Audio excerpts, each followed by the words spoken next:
पति जैसा भी हो, पत्नी के सर पर बहुत बड़ा साया होता है। जब वह ना रहे तो औरत की जिंदगी जीते जी नरक बन जाती है। लेकिन मैं वह बदनसीब हूँ कि मेरी जिंदगी बर्बाद करने वाला कोई और नहीं बल्कि मेरा बेटा ही है। वह अंधेरी रात मैं कैसे भूल सकती हूँ, जिसकी काली स्याही ने मेरी सारी जिंदगी बर्बाद कर दी। विहान मेरा 20 साल का बेटा था, घर का अकेला ही कमाने वाला और वारिस भी था। मेरे पति के देहांत को बस कुछ ही महीने गुजरे थे कि वह एक रात एक लड़की को अपने साथ लेकर आया और कहने लगा कि मुझे इससे शादी करनी है। लेकिन मैंने इनकार कर दिया। वजह ही ऐसी थी कि मैं कभी भी विहान की शादी उस लड़की से नहीं कर सकती थी।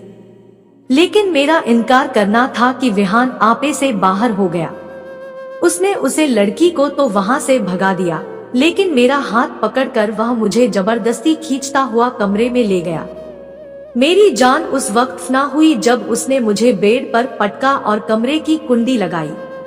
कहने लगा, आज तुम्हारे इनकार की तुम्हें वह सजा दूंगा कि दुनिया वालों के सामने मुंह छिपाती फिरोगी। उसकी बात का मतलब समझकर मेरा हाल गुस्से से बुरा हाल था। मैंने कहा, शर्म करो, मैं तुम्हारी माँ हूँ। लेकिन उसने मेरी बात नहीं मानी और फिर मेरे साथ वह मंजर सुनकर आपके होश उड़ जाएंगे। विहान मेरे पति का इकलौता बेटा था। मेरे पति ने उसके अब तक सारे नखरे उठाए थे।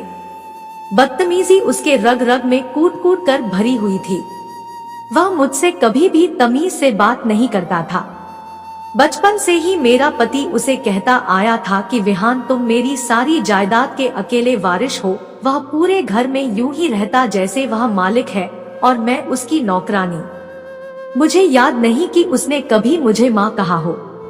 मेरा नाम अनीता है और वह मुझे अनीता ही कहकर पुकारता था।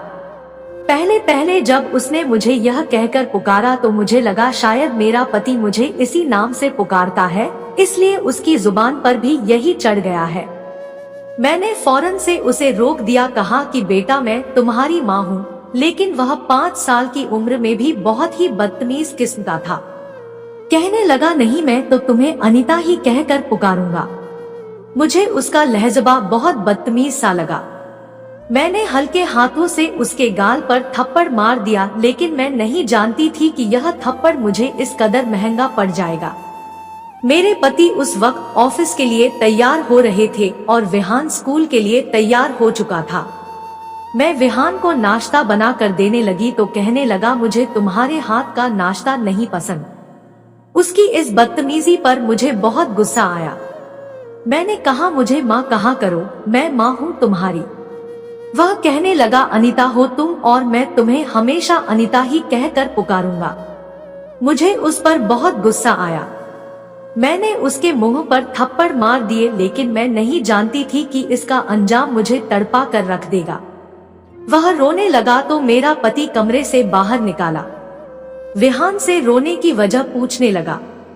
विहान ने मेरी तरफ इशारा किया, कहने लगा, इस औरत ने मुझे थप्पड़ मारा है। मैंने कहा कि मुझसे बदतमीजी से बात कर रहा था, मुझे माँ के बजाय अनीता कह रहा था। मेरी बात मेरे पति ने सुनी भी नहीं थी कि एक जोरदार थप्पड़ मेरे मुंह पर मार दिया। कहने लगा, तुम होती कौन हो मेरे बेटे पर हाथ उठाने वाली? तुझे मैं बताता हूँ कि मेरे बेटे पर हाथ उठाने का अंजाम क्या होता है। वह मेरा हाथ पकड़कर मुझे किचन में ले गया। स्टोव जलाया और जलते हुए चूल्हे पर मेरा हाथ रख दिया। मैं बुरी तरह दर्द से तिलमिला उठी थी। मैं चीखने चिल्लाने लगी, लेकिन मेरे पति को मुझ पर तरस नहीं आया। यह सब देखकर विहान हंसते हुए तालियां बजा रहा था। मेरे पति ने मुझसे कहा, खबरदार जो तुमने दोबारा विहान पर हाथ उठाया। मुझे नहीं मालूम था कि मेरा पति ऐसी हरकत भी मेरे साथ कर सकता है, वह भी एक बच्चे के लिए। वह अपनी पत्नी को बच्चों के सामने अहमियत नहीं देगा तो वह बच्चा क्यों इज्जत देगा। मैं रोते हुए अपने कमरे में चली गई। वक्त इसी तरह गुजरता चला गया और आखिरकार विहान 13 साल का हो गया था और उसकी बदतमीजी और भी परवान चढ़ गई थी। वह स्कूल से आता तो मैं खाना तैयार करके रख देती, क्योंकि अगर जरा भी देर हो जाती तो तूफान खड़ा कर देता था। लेकिन आज सुबह से ही मुझे बुखार था। मुझसे कोई काम नहीं हो रहा था, खाना भी नहीं बना सकती थी। रात की सब्जी फ्रिज में रखी हुई थी। मैंने सोचा कि वही आज विहान को गर्म करके दे दूंगी। विहान जब स्कूल से वापस आया तो मैंने बड़ी मुश्किल से उसके लिए रोटी बनाई थी। सीधा किचन में आया और कहने लगा, अनीता खाना नहीं बनाया अभी तक, न जाने तुम क्यों इतनी सुस्त और कामचोर हो। मैंने कहा मुझे सुबह से बुखार है, मैंने खाना टेबल पर रख दिया है। लेकिन कल वाली सब्जी देखकर उसने खान की थाली पकड़ी और जोर से फर्श पर फेंक दी और कहने लगा, तू मुझे बासी खाना खिलाकर बीमार करना चाहती है। मैंने ना में कर हिलाते हुए कहा, मुझे सुबह से बुखार है, मुझसे कोई काम नहीं हो रहा है। मैं बुखार से अभी भी तप रही थी, मेरा सर बुरी तरह से चकरा रहा था। विहान कहने लगा, यह ड्रामा मेरे सामने मत करो और चलो खाना बनाओ। मैं खड़ी नहीं हो पा रही थी और खाना बनाना तो बहुत दूर की बात थी। मैं अपने कमरे में जाकर लेट गई। वह चीखता चिल्लाता रहा, लेकिन मुझ में इतनी हिम्मत नहीं थी कि मैं खाना बनाती। मेरा पति अपने ऑफिस से शाम को ही वापस लौटता था, लेकिन आज शायद विहान के फोन करने पर जल्दी आ गया था। मैं उस वक्त बुखार से बेसुध सो रही थी। जब वह आया और मेरे बाल पकड़कर झटके से मुझे उठाकर बैठा दिया, कहने लगा, बदतमीज औरत, तुझे मैं इसलिए शादी करके इस घर में लाया कि तुम मेरे बच्चे को भूखा रहोगी। यह कहकर वह मुझे बालों से पकड़कर किचन में ले गया। मेरा तो बुखार से बुरा हाल था, सर चकरा रहा था। मैं बड़ी मुश्किल से बोली कि मुझे बहुत तेज बुखार है, मुझसे तो चला भी नहीं जा रहा है। मैंने खाना बना कर दिया था, मगर विहान ने सिर्फ इतना ही बोल पाई थी, क्योंकि और बोलने का मौका ही नहीं दिया था उसने। और फिर गरम गरम तवे पर मेरा हाथ रखकर मेरे चेहरे पर एक के बाद एक थप्पड़ मारने लगा। मैं दर्द से करा उठी थी। बुखार तो पहले जैसा ही था, अब दर्द पूरे बदन में फैल चुका था और मैं गिरकर बेहोश हो गई। उसके बाद पति कितनी देर तक मुझे मारता रहा, मुझे कुछ याद नहीं। आँख खुली तो मैंने देखा कि मैं यूं ही किचन के फर्श पर पड़ी हूँ। मेरे हाथ जले हुए थे और मेरे बाल बिखरे हुए थे। पूरा बदन दर्द कर रहा था। बुखार अभी भी था, मगर उसके बावजूद मैं सरकते हुए उठकर पीछे दीवार से टेक लगाकर बैठ गई। रात को न जाने कौन सा वक्त था, तभी मुझे किसी के चलने की आवाज सुनाई दी। विहान चलता हुआ किचन में आया और आकर मेरे सामने एक अजीब सी मुस्कुराहट सजा कर कहने लगा, जब नौकर मालिक की बात ना माने तो उसका यही हाल होता है। मुझे विहान से उस दिन के बाद से बहुत ही ज्यादा नफरत हो गई थी, मगर उसके बावजूद मैं उससे कुछ नहीं कह सकती थी, क्योंकि वह इस घर का मालिक था। वही सब तो यह सुनता आ रहा था। उसके दिल में अपनी माँ की जरा भी इज्जत ना रही थी। पति ने अगले कई दिनों तक मुझे कोई बात ना की और ना ही मुझे दवा लाकर दी। मैं घरेलू नुस्खे अपनाते हुए अपनी तबीयत ठीक करने लगी। उसके बाद तो जैसी भी हालत हो, चाहे मर भी रही हूँ, तो भी मैं विहान की बात को कभी नहीं जाने देती थी।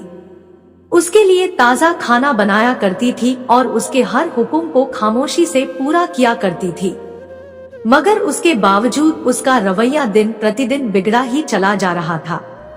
पति ने भी मुझसे बात करनी बंद कर दी थी। वह विहान से बहुत प्यार करता था और मुझे हर वक्त गुस्सा करता था। कहता था कि जो विहान कहे वही करो, उसके हुक्म का पालन करो, उसके हुक्म के खिलाफ मत जाना। मेरी अब यही कोशिश होती कि बाप बेटे को शिकायत का मौका ना दूं। मेरी सारी हसरत तो जैसे दिल में दफन हो चुकी थी। विहान अब 14 साल का हो चुका था और उसके नफरत और बदतमीजी तो जैसे आसमान पर पहुंच चुकी थी। मुझे कभी भी तमीज से बुलाया नहीं करता था। एक दिन वह घर पर ही था। आज उसने स्कूल से छुट्टी की थी। मैं जब उसके कमरे के बाहर गई तो मुझे अजीब सी बदबू आने लगी। मेरे रोंगटे खड़े हो चुके थे। मैंने एक झटके से जब दरवाजा खोला तो अंदर विहान बैठा था और उसके हाथ में सिगरेट थी। वह भी बेफिक्र होकर सिगरेट पिए जा रहा था। मेरे तो पैरों के नीचे से जमीन निकल चुकी थी। 14 साल के लड़के के हाथ में सिगरेट। मैंने आगे बढ़कर विहान के हाथ से सिगरेट छीन ली और फिर उसके चेहरे पर थप्पड़ मार दिया और कहने लगी कि तुम्हारी हिम्मत कैसी हुई इसको हाथ लगाने की? क्यों अपनी जान के दुश्मन बन बैठे हो? आने दो, तुम्हारे पापा को आज बताती हूँ। मगर विहान ने तो सारी हद ही पार कर दी थी। वह गुस्से से उठा, मेरा हाथ पकड़ लिया और मेरे चेहरे पर थप्पड़ मार दिया। मैं उस समय हैरत में पड़ गई थी। वह मेरा बेटा था और अपनी माँ पर हाथ उठा चुका था। मैंने हैरानी से निहाल की तरफ देखा और कहा कि क्या तुम्हें एक पल की भी शर्म नहीं आती है? मैं तुम्हारी माँ हूँ और तुम मुझे थप्पड़ मार रहे हो। वह मुझे धक्का देकर चिल्लाते हुए कहने लगा, चल निकल यहाँ से। तू मेरी माँ नहीं है, सिर्फ एक मामूली सी नौकरानी है जिसे मेरा बाप झोपड़ी से उठाकर लाया था ताकि वह इस घर की साफ सफाई कर सके और मेरा कहना मान सके। दोबारा खुद को मेरी माँ कहा तो इससे भी बड़ा हाल करूँगा। उसके मुंह से आज जब यह सुना तो मुझे अपना वजूद देख मतलब सा लगने लगा। मैं रोने लगी और खामोशी से उसके कमरे से बाहर निकल आई। हाँ, यह सच है कि मैं विहान की सौतेली माँ थी, मगर थी तो माँ ही ना। उसे पाल पोस कर इस उम्र तक पहुंचा दिया था, मगर आज उसने मुझे बेइज्जत कर दिया था। मुझे आज भी वह रात याद थी जब मेरी माँ ने मुझे विदा करके विहान के पापा के साथ भेजा था। मेरा ताल्लुक बहुत ही गरीब घराने से था। विहान के पापा जैसे शख्स का रिश्ता आना ही मेरी माँ के लिए खुशी से कम ना था, क्योंकि मेरे पति अच्छी नौकरी करते थे। मैं तो जवान थी मगर विहान के पापा पक्की सी उम्र के आदमी थे। मगर मेरे माँ बाप ने जरा भी सोचे बगैर मेरी शादी विहान के पापा से कर दी और विदाई से पहले मेरी माँ ने हाथ जोड़कर मुझे यही कहा कि तुम इस घर में दूसरी बीवी बनकर जा रही हो। विहान की एक माँ की तरह ख्याल रखना और अपने पति को कोई शिकायत का मौका मत देना। यह ना हो कि कल तक तुम पर कोई बात हो और वह तुम्हें घर से निकाल दे। इसलिए यह बात हमेशा अपने दिमाग में रखना। बेटी, तुम्हारा बाप एक मजदूर है, उसके सर पर तुम्हारे बाद और बेटियों का भी बोझ है। माँ की नसीहत पल्लू से बांधकर यहाँ तक आ चुकी थी और शादी की रात में दुल्हन बनी अपने पति का इंतजार कर रही थी। वह कमरे में आते ही नहीं है क्योंकि विहान उनसे बिना वजह की जिद करके अपने पास रोक लेता। जब वह कुछ देर के लिए मेरे पास आए और हमने कुछ बातें की तो अचानक से विहान दरवाजा खोलकर अंदर दाखिल हो गया और जिद करते हुए अपने पापा को अपने साथ ले गया। मुझे मेरे पति ने कभी यह नहीं कहा कि तू मेरी बीवी है और यह घर तुम्हारा भी है और तुम इस घर की मालकिन हो। उसने कहा यह घर और मेरा सब कुछ विहान का है, वह इस घर का मालिक है।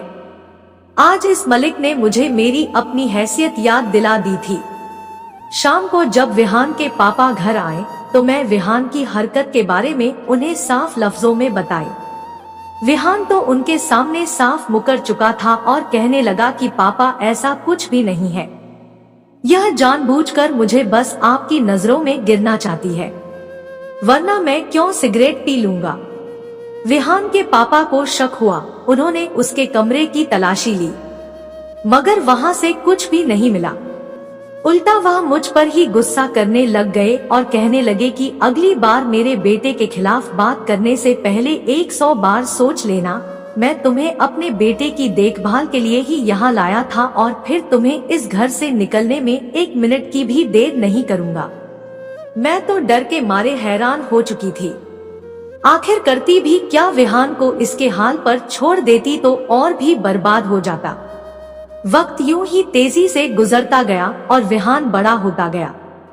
वह तो मुझे तू कहकर बुलाया करता और कभी कभी तो नौकरानी भी कहकर मुझे अपने सारे काम करवाया करता। पति को भी अब मुझसे कोई खास फर्क नहीं पड़ता था। मैं तो बस एक नौकरानी बनकर ही रह गई थी। विहान जब 17 साल का था तो मैं पेट से हो गई। उस दिन तो मेरी खुशी का कोई ठिकाना ही नहीं रहा। मेरी गोद भर गई थी। अगर मेरा अपना बच्चा हो जाता तो शायद मेरे पति के दिल में मेरी भी अहमियत बढ़ जाती। यह सोचकर मैं खुश हो गई थी। यह खबर सुनकर मेरा पति भी खुश था। उसका रवैया मेरे प्रति अच्छा हो गया था। लेकिन यह बात विहान से बर्दाश्त नहीं हुई। लेकिन मैंने भी परवाह नहीं कि मैं जानती थी कि वह किस कदर जलता है। मुझे डॉक्टर ने बेड टेस्ट का मशवरा दिया था, लेकिन फिर भी मैं खाना खुद ही बनती थी। एक दिन मैं दोपहर का खाना बनाने किचन में गई तो बुरी तरह से मेरा पैर फिसला था और मैं अगले ही लम्हे में पेट के बाल बहुत जोर से गिरी थी, क्योंकि किचन में तेल गिराया गया था। मेरे पेट में बहुत तेज दर्द होने लगा। मैं चिल्लाने लगी, तभी विहान हंसता हुआ किचन में दाखिल हुआ। कहने लगा, तुम अपने खून को मेरी जायदाद का हिस्सा बनाना चाहती थी, जिसका आज मैंने काम ही खत्म कर दिया। यह सब कुछ सिर्फ मेरा और मेरा ही है और किसी को मैं कुछ भी नहीं दे सकता हूँ। मैं शाम तक वही रोती तड़पती रही। विहान घर से बाहर चला गया था। मेरा पति जब घर आया तो मुझे डॉक्टर के पास ले गया। मैंने अपना बच्चा खो दिया था। मैं बहुत रोई, लेकिन उसका इल्जाम भी पति ने मुझ पर डाल दिया कि सब्जी बनाते समय मेरे हाथ से तेल जमीन पर गिर गया। यह बात भी विहान ने उन्हें बताई थी। विहान की आदतें अब और बुरी हो चुकी थी। घर से बाहर रहता, झूठ बोलकर पापा से पैसे लेता, अलग अलग तरह की बुरी आदतें उसने सीख ली थी। उसकी संगत इतनी खराब थी कि मोहल्ले से शिकायतें आनी शुरू हो गई थी।